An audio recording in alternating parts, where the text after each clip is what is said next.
নমস্কার, history simplified চ্যানেলে আপনাদের স্বাগত। আজকের ভিডিওতে আমরা আলোচনা করব স্কুল সার্ভিস কমিশনের যে নতুন এসএসসি বা এসএলএসটি পরীক্ষা হবে, তো তার জন্য ইতিহাসের শিল্প বিপ্লব, তো সেই শিল্প বিপ্লব থেকে বাছাই করা কিছু গুরুত্বপূর্ণ প্রশ্ন আজকে আমরা আলোচনা করব। এর আগে আমরা এসএসসি সিলেবাস ধরে বিভিন্ন অধ্যায় ভিত্তিক প্রশ্ন আলোচনা করেছি। আপনারা যদি সেই ভিডিও না দেখে থাকেন, অবশ্যই প্লেলিস্টে গিয়ে সেই ভিডিওগুলি দেখুন। এই ভিডিওতে আমরা যেমন এমসিকিউ প্রশ্ন আলোচনা করব, সেই সঙ্গে আমরা ডিটেলসে বুঝে নেওয়ার চেষ্টা করব শিল্প বিপ্লব কী এবং শিল্প বিপ্লব থেকে বাছাই করা যে গুরুত্বপূর্ণ অথেন্টিক প্রশ্ন, তো সেই প্রশ্নগুলো নিয়েই আলোচনা। তো আপনারা ভিডিওটি অবশ্যই শেষ পর্যন্ত দেখুন এবং চ্যানেলে নতুন হলে অবশ্যই চ্যানেলটি সাবস্ক্রাইব করুন ও পাশে থাকা বেল আইকনটি ক্লিক করুন এ ধরনের ভিডিও পাওয়ার জন্য। প্রথম প্রশ্ন আলোচনা করছি একদম বেসিক থেকে, শিল্প বিপ্লব কথাটি প্রথম ব্যবহার করেন কে? তো এখানে চারটি অপশান, আমরা সরাসরি উত্তরে চলে যাব। তো এর সঠিক উত্তর হবে অপশান বি, অগাস্ট ব্লাঙ্কি। তো এই অগাস্ট ব্লাঙ্কি তিনি ছিলেন একজন ফরাসি সমাজতন্ত্রবিদ। তিনি 1837 খ্রিস্টাব্দে প্রথম শিল্প বিপ্লব বা ইন্ডাস্ট্রিয়াল রেভলিউশন কথাটি প্রথম ব্যবহার করেন। আপনারা যারা ভিডিওটি দেখছেন, তো আমি মেনেই নিচ্ছি যে আপনারা শিল্প বিপ্লব সম্পর্কে অবগত, কারণ যেহেতু এসএসসির প্রশ্ন, তো আপনারা প্রত্যেকেই শিল্প বিপ্লব সম্পর্কে কিছুটা হলেও ধারণা রাখেন। তো তাই আমরা ডিটেলসে আলোচনা করব না, আমরা বেশিরভাগ এমসিকিউ প্রশ্নটার উপর দিয়েই যাওয়ার চেষ্টা করব। তো শিল্প বিপ্লব কী সেটা একটু জেনে নিলে ভালো হয়। অষ্টাদশ শতকের দ্বিতীয়ার্ধে প্রথমে ইংল্যান্ডে শিল্প বিপ্লব হয় এবং পরবর্তীকালে ইউরোপের বিভিন্ন দেশে এই শিল্প বিপ্লবটা ছড়িয়ে পড়ে। তো এই শিল্প বিপ্লব হওয়ার পিছনে কতগুলি কারণ ছিল। কারণ কারিগরি বিদ্যার অগ্রগতি, বিভিন্ন বৈজ্ঞানিক যন্ত্রপাতির আবিষ্কার এবং উৎপাদন ব্যবস্থায় তা প্রয়োগের কারণে শিল্পজাত দ্রব্য উৎপাদনের পরিমাণ ও গুণগত মান আমূল পরিবর্তন ঘটে বা বহুগুণ বৃদ্ধি পায়। তো এই ঘটনাকে আমরা শিল্প বিপ্লব বলছি। এই শিল্প বিপ্লব নিয়ে বিভিন্ন ঐতিহাসিক অভিমত প্রচলিত। যেমন ঐতিহাসিক ফিশার তিনি বলেছেন যে দৈহিক শ্রমের পরিবর্তে যন্ত্রের দ্বারা পর্যাপ্ত শিল্প উৎপাদনকে শিল্প বিপ্লব বলা হয়। ডেভিড টমসন বিখ্যাত ঐতিহাসিক, তিনি বলেছেন যে প্রকৃতির সীমাবদ্ধতা থেকে মুক্ত হয়ে শিল্প উৎপাদনের এই বিরাট ও গভীর মূল পরিবর্তনকে শিল্প বিপ্লব বলা হয়। ঐতিহাসিক পোল্লারের মতে বিশ্ব ইতিহাসে কোনো বিপ্লবই শিল্প বিপ্লবের মতো নাটকীয় নয়। তো যাই হোক, এই ছিল বিভিন্ন ঐতিহাসিকের শিল্প বিপ্লব নিয়ে বিভিন্ন মতামত। তো আমরা ডিটেলসে আরও আলোচনা করব। তো আমরা নেক্সট প্রশ্নে চলে যাচ্ছি। 2 নম্বর প্রশ্ন, শিল্প বিপ্লব কথাটি কে জনপ্রিয় করেন? তাহলে শিল্প বিপ্লব কথাটি প্রথম বলেছিলেন অগাস্ট ব্লাঙ্কি, বাট এটাকে জনপ্রিয় করেছিলেন, অপশান ডি হবে সঠিক উত্তর, আর্নল্ড টয়েনবি। তো এই আর্নল্ড টয়েনবি একজন ছিলেন ব্রিটিশ অর্থনীতিবিদ এবং তিনি 1880 থেকে 1881 খ্রিস্টাব্দ নাগাদ ওই পর্বে তিনি যে অক্সফোর্ড ইউনিভার্সিটিতে একটি ভাষণে এই বক্তব্যটি করেছিলেন বা শিল্প বিপ্লব কথাটিকে তিনি জনপ্রিয় করেছিলেন। 3 নম্বর প্রশ্ন, শিল্প বিপ্লব কোথায় প্রথম হয়েছিল? তো আমরা একটু আগে আলোচনা করলাম, শিল্প বিপ্লব প্রথম হয়েছিল, অপশান ডি হবে সঠিক উত্তর, ইংল্যান্ডে। 4 নম্বর প্রশ্ন, উড়ন্ত মাকু কে আবিষ্কার করেন? তো এই উড়ন্ত মাকু অর্থাৎ যে শিল্প বিপ্লবের জন্য অন্যতম যে কারণগুলো দায়ী ছিল, অর্থাৎ শিল্প বিপ্লব হওয়ার পিছনে বৈজ্ঞানিক আবিষ্কার খুবই গুরুত্বপূর্ণ ভূমিকা রেখেছিল। তো তার মধ্যে এখানে দেখো উড়ন্ত মাকু কে আবিষ্কার করে, তো এর সঠিক উত্তর হবে অপশান বি, জন কে। আমরা একটা ছকের মাধ্যমে জেনে নিই যে শিল্প বিপ্লবের পর্যায়ে যে বৈজ্ঞানিক আবিষ্কারগুলো হয়েছিল সেটা কারা আবিষ্কারক ছিলেন এবং কত সালে আবিষ্কার করেছিলেন।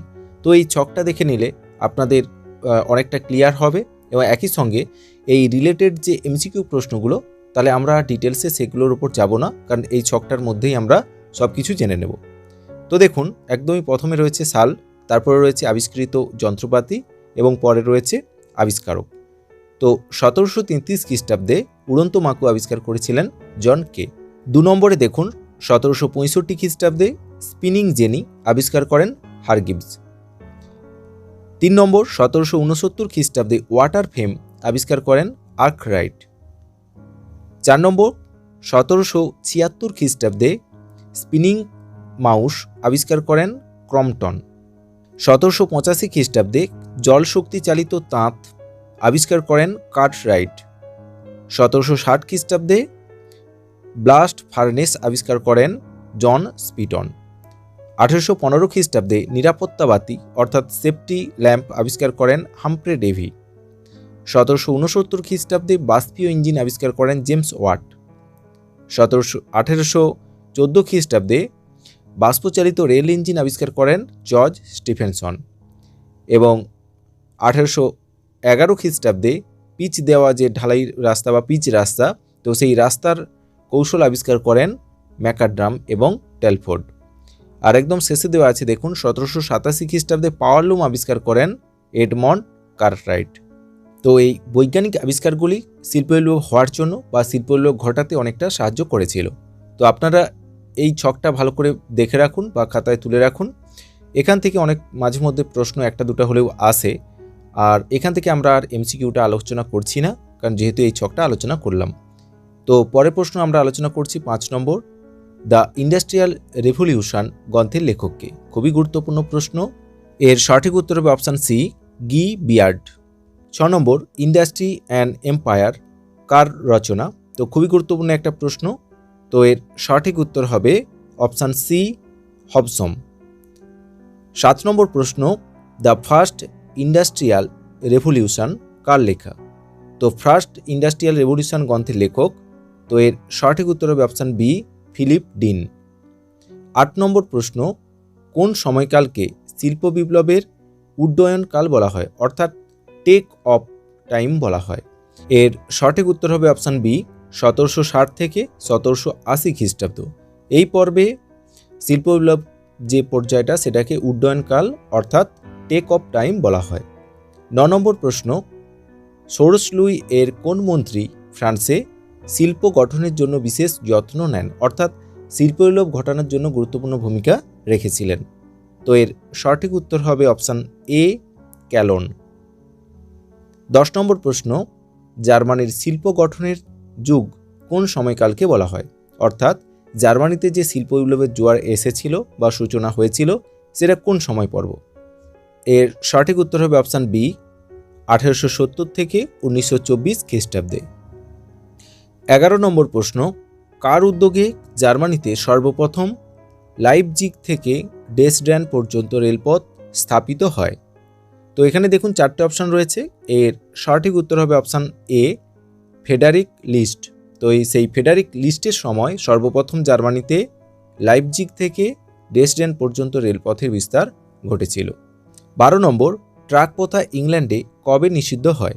তো এই ট্রাক প্রথা ইংল্যান্ডে নিষিদ্ধ হয়েছিল, অপশান সি হবে সঠিক উত্তর, 1870 খ্রিস্টাব্দে। 13 নম্বর প্রশ্ন, কে কোক কয়লা তৈরির প্রণালী আবিষ্কার করেন? তো এর সঠিক উত্তর হবে অপশান এ, এডমন্ড ডার্বি। 14 নম্বর, পৃথিবীর কারখানা কাকে বলা হয়? তো এর সঠিক উত্তর হবে অপশান বি, ইংল্যান্ড। আর আমরা জানি ইংল্যান্ডে প্রথম শিল্প বিপ্লব হয়েছিল এবং এই ইংল্যান্ডকে বিভিন্ন নামে ডাকা হয়, যেমন নেশন অফ শপকিপার্স বা দোকানদারের দেশ, অথবা এই ইংল্যান্ডকে first workshop of the world নামেও ডাকা হয়, কারণ এখানে যেহেতু শিল্প বিপ্লবটা প্রথম হয়েছিল এবং তার শিল্পজাত পণ্য সামগ্রী বিভিন্ন দেশে বিক্রি করত, তাই জন্য একে দোকানদারের দেশ নামেও ডাকা হয়। 15 নম্বর প্রশ্ন, লন্ডন শ্রমিক সমিতি কবে প্রতিষ্ঠিত হয় বা লন্ডনের শ্রমিক সমিতি কবে গঠিত হয়? অপশান ডি হবে সঠিক উত্তর, 1836 খ্রিস্টাব্দে। 16 নম্বর, চার্টিস্ট আন্দোলন কবে শুরু হয়? তো এর সঠিক উত্তর হবে 1830 খ্রিস্টাব্দে, অপশান এ। এই চার্টিস্ট আন্দোলন শুরু হয়েছিল ইংল্যান্ডে এবং জুলাই বিপ্লবের পরবর্তীকালে এই আন্দোলন শুরু হয় এবং এই চার্টিস্ট আন্দোলনের যে নেতা ছিলেন উইলিয়াম লভেট। তো এই উইলিয়াম লভেটের নেতৃত্বে ইংল্যান্ডে একটা শ্রমিক আন্দোলন হয়, যেটা চার্টিস্ট আন্দোলন নামে পরিচিত। পরের প্রশ্ন 17 নম্বর, জন স্পাউট কবে লোহা গলানোর চুল্লি আবিষ্কার করেন? খুবই গুরুত্বপূর্ণ প্রশ্ন। এর সঠিক উত্তর অপশান এ, 1760 খ্রিস্টাব্দে। 18 নম্বর, কোন সময় কালকে ইংল্যান্ডে শিল্প বিপ্লবের দ্বিতীয় পর্যায়ে বলা হয়? তো ইংল্যান্ডে প্রথম শিল্প বিপ্লব হয়, নেক্সট পর্যায়ে দ্বিতীয় ফেজ কোন সময়টা ছিল? তো এর সঠিক উত্তর হবে অপশান সি, 1840 থেকে 1895 খ্রিস্টাব্দে। ভিডিওটি ভালো লাগলে অবশ্যই লাইক করুন এবং কমেন্ট করে জানান ভিডিওটি আপনাদের কেমন লাগছে। 19 নম্বর, লুডাইট দাঙ্গা বা লুডাইট রায়ট কোথায় হয়েছিল? তো এর সঠিক উত্তর হবে অপশান বি, ইংল্যান্ডে। তো এখানে একটু মনে রাখবেন লুডাইট আন্দোলন, তো এই আন্দোলনটা হয়েছিল ইংল্যান্ডে 1811 থেকে 1813 খ্রিস্টাব্দ পর্যন্ত। এই পর্বে নেড লর্ড নামে একজন শ্রমিক নেতা ছিলেন, তার উদ্যোগে এই আন্দোলনটা হয়। এই পর্বে শ্রমিকরা তারা মনে করে যে তাদের শোষণ বা অর্থনৈতিক দুর্দশার জন্যই কেবলমাত্র ইংল্যান্ডের যেসব যন্ত্রপাতি অর্থাৎ কারখানার যেসব যন্ত্রপাতিগুলো ছিল মেশিন, সেগুলোই দায়ী। তাই জন্য তারা সেই মেশিন টেশিনগুলোকে ভাঙতে শুরু করে বা যন্ত্রপাতিগুলোকে ভাঙতে শুরু করে। এই আন্দোলনটাই লুডাইট দাঙ্গা নামে পরিচিত। 20 নম্বর, হোয়াট ইজ প্রপার্টি? এই গ্রন্থের লেখককে? এর সঠিক উত্তর হবে অপশান ডি, যে জোসেফ প্রুধো। 21 নম্বর, ইউটোপিয়া গ্রন্থের লেখককে? ইউটোপিয়া অর্থাৎ এক ধরনের যে সমাজতন্ত্রবিদ ছিল, যারা কাল্পনিক সমাজতন্ত্রবিদ নামে পরিচিত, তো তাদের লেখা একটা বিখ্যাত গ্রন্থ নাম হচ্ছে ইউটোপিয়া। তো সেই সমাজতন্ত্রীদের মধ্যে কে এই গ্রন্থটা লিখেছিলেন? এর সঠিক উত্তর হবে অপশান ডি, টমাস মোর। 22 নম্বর, রাষ্ট্রীয় সমাজতন্ত্রবাদের প্রধান প্রবক্তা হিসাবে কাকে চিহ্নিত করা হয়? 23 নম্বর, কমিউনিস্ট লীগ কোথায় প্রতিষ্ঠিত হয়? তো এখানে 4টে অপশান রয়েছে। এর সঠিক উত্তর হবে অপশান এ, ব্রাসেলসে। 24 নম্বর, দ্য অর্গানাইজেশন অফ লেবার গ্রন্থটি কার লেখা? তো এর সঠিক উত্তর 4টে অপশান, তার মধ্যে সঠিক উত্তর হবে অপশান ডি, লুই ব্লাঙ্ক। তো এই লুই ব্লাঙ্কের লেখা বিখ্যাত গ্রন্থ দ্য অর্গানাইজেশন অফ লেবার। পরের প্রশ্ন 25 নম্বর, দাস ক্যাপিটাল গ্রন্থের লেখককে? খুবই গুরুত্বপূর্ণ প্রশ্ন, বিভিন্ন চাকরি পরীক্ষায় প্রায় রিপিট আসে প্রশ্নটা। এর সঠিক উত্তর আমি বলবো না, অবশ্যই আপনারা কমেন্ট করে জানান যে দাস ক্যাপিটাল গ্রন্থটি কার লেখা এবং গ্রন্থটি কবে প্রকাশিত হয়। আর এই গ্রন্থটা সমাজতন্ত্রবাদের একটা অন্যতম বিখ্যাত গ্রন্থ, বা এটি কার লেখা অবশ্যই এবং কবে প্রকাশিত হয় আপনারা কমেন্ট করে জানান। 26 নম্বর প্রশ্ন, কার রাজত্বকালে ফ্রান্সে প্রকৃতপক্ষে শিল্প বিপ্লবের সূচনা হয়েছিল? D, Luis Philip. এই লুই ফিলিপের রাজত্বকালে মূলত শিল্প বিপ্লবের যে সূচনা হয়েছিল সেটা লৌহ ইস্পাত শিল্পকে কেন্দ্র করেই হয়েছিল। আর আমরা জানি ইংল্যান্ডের যে শিল্প বিপ্লবটা হয়েছিল সেটা কার্পাস বস্ত্রবয়ন শিল্পকে কেন্দ্র করে, মানে বস্ত্রবয়ন শিল্পকে, টেক্সটাইল, আর এটা ছিল লৌহ ইস্পাত শিল্প। 27 নম্বর, ফ্রান্সে প্রথম কবে রেলপথ তৈরি হয়? তো এর সঠিক উত্তর হবে অপশান বি, 1837 খ্রিস্টাব্দে। আর এই রেলপথ যে বিস্তারটা প্রথম হয়েছিল সেটা প্যারিস থেকে সেন্ট জার্মেইন পর্যন্ত হয়েছিল। তৃতীয় নেপোলিয়ান যিনি ছিলেন বা লুই নেপোলিয়ান, তো তার রাজত্বকালেই ফ্রান্সে এই শিল্প বিপ্লবের প্রসার ঘটে দ্রুত এবং রেলপথের বিস্তারও দ্রুত ঘটে। 28 নম্বর, শ্রমিক শ্রেণী কথাটি প্রথম কে ব্যবহার করেন? তো এর সঠিক উত্তর হবে অপশান সি, 1815 খ্রিস্টাব্দে। আর ইউরোপের ইতিহাসে এই 1815 খ্রিস্টাব্দ খুবই গুরুত্বপূর্ণ, কারণ এখানে ভিয়েনা সম্মেলন বসেছিল। 29 নম্বর, সমাজতন্ত্রবাদ কথাটি প্রথম কে প্রচলন করেন? তো এর সঠিক উত্তর হবে অপশান এ, রবার্ট আওয়েন। রবার্ট আওয়েন ছিলেন একজন বিখ্যাত ব্রিটিশ সমাজতন্ত্রবিদ বা ব্রিটিশ সমাজতন্ত্রবাদের জনক। তিনি যেমন শিল্পপতিও ছিলেন বা শিল্প মালিক ছিলেন, একই সঙ্গে তিনি শ্রমিক কল্যাণের জন্য গুরুত্বপূর্ণ কিছু কাজ করেছিলেন। তার লেখা বিখ্যাত গ্রন্থ নিউ ভিউ অফ সোসাইটি এবং report to the country of Lanark. তো এই দুটি গ্রন্থ শ্রমিক কল্যাণের জন্য তিনি বিস্তৃতভাবে লিখে গেছেন। এবং এছাড়া তিনি একটি আদর্শ শ্রমিক কলোনি তৈরি করেছিলেন। তিনি মালিকদের স্বার্থ অক্ষুণ্ণ রেখেও যাতে শ্রমিকদের জন্য কিছু কাজ করা যায় বা শ্রমিক উন্নতির জন্য চেষ্টা চালানো যায়, তার আদর্শ নজির গড়ে তুলেছিলেন। 1800 খ্রিস্টাব্দে একটি তিনি শহর তৈরি করেন যার নাম ছিল নিউ ল্যানার্ক। তো এই শহরে একটি আদর্শ কারখানা প্রতিষ্ঠা করেন এবং শ্রমিক কল্যাণের জন্য যাবতীয় কাজ করে যান। 30 নম্বর, আধুনিক বৈজ্ঞানিক সমাজতন্ত্রবাদের জনক কাকে বলা হয়? তো এখানে দেখুন 4টে অপশন রয়েছে। তো এর সঠিক উত্তর হবে অপশান সি, কার্ল মার্কস। আর কার্ল মার্কসের লেখা বিখ্যাত গ্রন্থ অবশ্যই আপনারা কমেন্ট করে জানান। 31 নম্বর, ইউটোপীয় সমাজতন্ত্রবাদের আদি গুরু কাকে বলা হয়?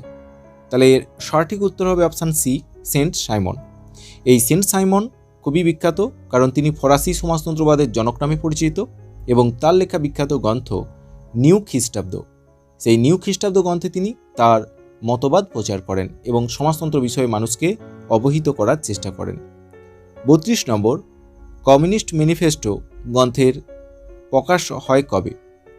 তো তো এই কমিউনিস্ট ম্যানিফেস্টো গ্রন্থটি প্রকাশিত হয়, সঠিক উত্তর হবে অপশান ডি 1848 খ্রিস্টাব্দে। এটা একটা খুবই গুরুত্বপূর্ণ গ্রন্থ। তো অবশ্যই আপনারা কমেন্ট করে জানান এটা রচয়িতা কে ছিলেন বা প্রকাশক কে ছিলেন।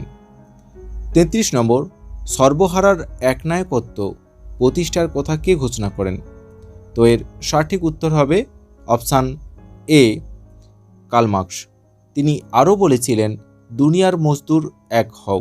34 নম্বর, স্টেজেস অফ ইকোনমিক গ্রোথ গ্রন্থের রচয়িতা কে? খুবই গুরুত্বপূর্ণ প্রশ্ন। এর সঠিক উত্তর হবে অপশান এ রোস্টো। 35 নম্বর, শিল্প বিপ্লবের জগতে লেট কামার হিসাবে পরিচিত কোন দেশ? অর্থাৎ যে শিল্প বিপ্লবটা আমরা জানি হয়েছিল তার প্রথম হয়েছিল ইংল্যান্ডে, তো এটার শেষ কার হয়েছিল অর্থাৎ লেট কামার কে ছিল? তো এর সঠিক উত্তর হবে অপশান সি রাশিয়া। পরের প্রশ্ন 36 নম্বর, economic backwardness in historical perspective গ্রন্থের এই যে বিখ্যাত গ্রন্থ এর লেখককে? খুবই গুরুত্বপূর্ণ প্রশ্ন। এর সঠিক উত্তর অপশান বি গার্সেন ক্রন। তো তিনি থিওরি অফ সাবস্টিটিউশন বা প্রতিস্থাপন তত্ত্বের প্রবক্তা ছিলেন, শিল্প যে বিপ্লব সেই বিষয়ে।